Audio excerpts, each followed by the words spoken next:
Quilts put together by the hands of women from all over Massachusetts, New Hampshire, and even Australia now don the walls of the library's Flora T. Little Room. Alicia Fortin finds out more about these handcrafted treasures in the next report. Colorful landscapes, tributes to social justice, and ideas from nature are among the dynamic pieces of art currently lining the walls of the Bridgewater Public Library. I feel personally that I just lucked out because I don't feel myself as an artist, but I feel like I've blossomed as being an artist. Bridgewater local Janet Dye is one of 13 members in a critiquing group called the Massachusetts Coastal Quilt Artists. The group has been meeting regularly since 2004 and continues to produce a variety of these treasures from countless techniques.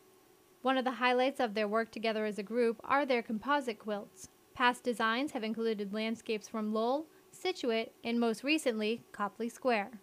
We took the image of Copley Plaza, one of our quilt artists, and then we reversed it. So each of it's 12 panels, and two people did the same panel but in reverse. So it comes together in the middle. It's very striking and very difficult to get the glass and the reflection in the glass using fabric. We used all fabric to do it. And these interpretations involve all different surface designs from embroidery to silk screening.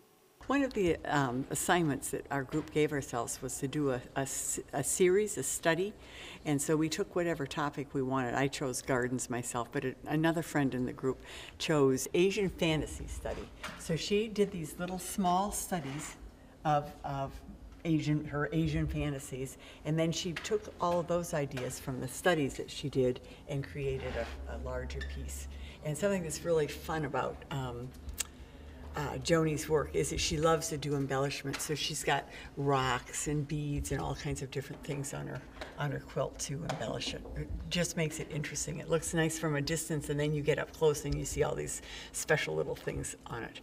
Another interesting tidbit are the accolades these women have racked up, winning honors at the prestigious International Quilt Association show in Houston, Texas, and exhibiting in regional and national quilt shows.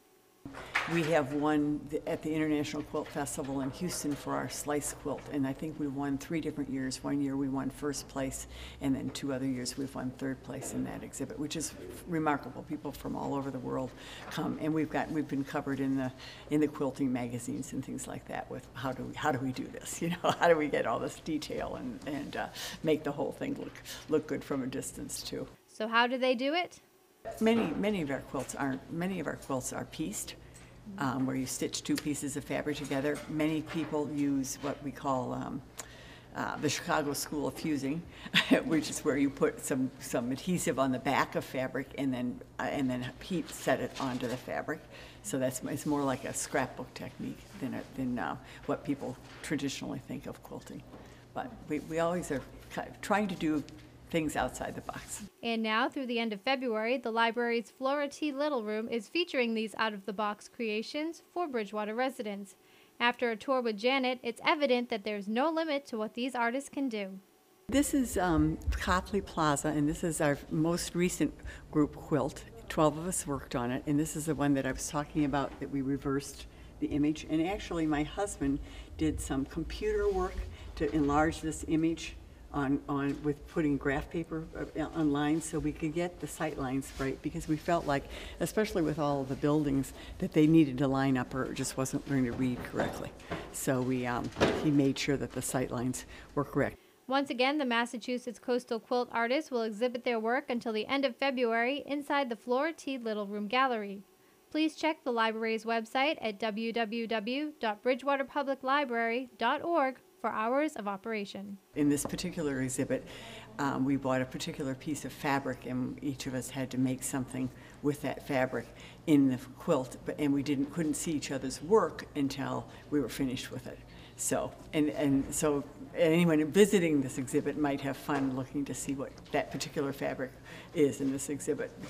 For Bridgewater This Week, I'm Alicia Fortin.